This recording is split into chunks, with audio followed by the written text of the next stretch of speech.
you've had business ventures in Asia, in Italy, I mean, just all over the world. What was the first business venture that you did after you got out of the military? What was the first deal? What was the first venture you did? First venture I did was I knew there would be a shortage of a lot of material, and we went to the Los Angeles Chamber of Commerce, where they had a very active foreign trade division. And they got inquiries from all over the world. And one of the inquiries was from a Chinese group who were looking for navy blue woolen material. Well, there was no such thing as navy blue woolen material. During the war, they manufactured mostly olive drab. But how could we sell large quantities of navy blue material to the Chinese? And the answer was to buy the Army olive drab, dye it navy, and sell it to the Chinese. Now this we did without a buck in the bank. Really? And so now how do you finance that? Well, once more, go to the experts. I went to the head of the department at Union Bank. Never forget, they were a very good bank at the time, as still are. And they had the terrific people. He told me all about a thing called letters of credit. Well, not having been educated, I didn't know what a letter of credit was. But he said, you can get a back-to-back letters of credit from the Chinese government. So I did get a letter of credit for the total amount of the woolen material we sold. We did sell the woolen material. They grasped it.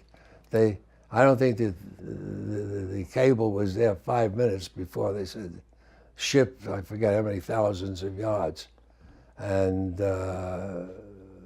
we financed it through the banks by using the original letter of credit from China as security against all of our other activities. And you're blowing my mind, and I think for a lot of people who are watching this, you think about becoming an entrepreneur. I talk to a lot of people who are ready, aim, aim, aim, aim, and eventually you have to fire. And you're kind of more of, it sounded like the ready, fire, aim. You gotta fire. Like you just gotta fire. You gotta fire. You gotta fire. You never know until you fire. It's a very good example. And I guess that was a early success for you. What was one of the biggest setbacks that you faced when attempting to start your first businesses? What was one of the biggest where you look back and you go, wow, that was not good? Well, I think I'd have to go back to what I talked about previously, was our Italian experience. Okay, that was the... We owned a factory in New York. We were manufacturing ballpoint pens. Okay. And we found out suddenly, without going through all the whys and wherefores, that there was a market for American pens in Europe at the time. I learned one of the first rules of export, incidentally. When the dollar is weak, you can export easily. When the dollar is strong, it's very difficult. Because all the American merchandise becomes more expensive with the stronger dollar. So anyway,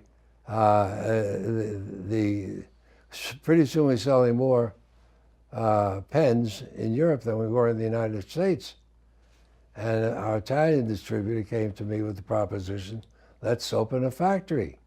Instead of having to import parts, we can import the complete pen, we can assemble the parts and have it in inventory and be able to give much better delivery. And that sounded wonderful. Yeah. Well, it did sound wonderful, it was, but it didn't work because of these elements that you couldn't get financing. You had too many forms to go through. You had a socialist.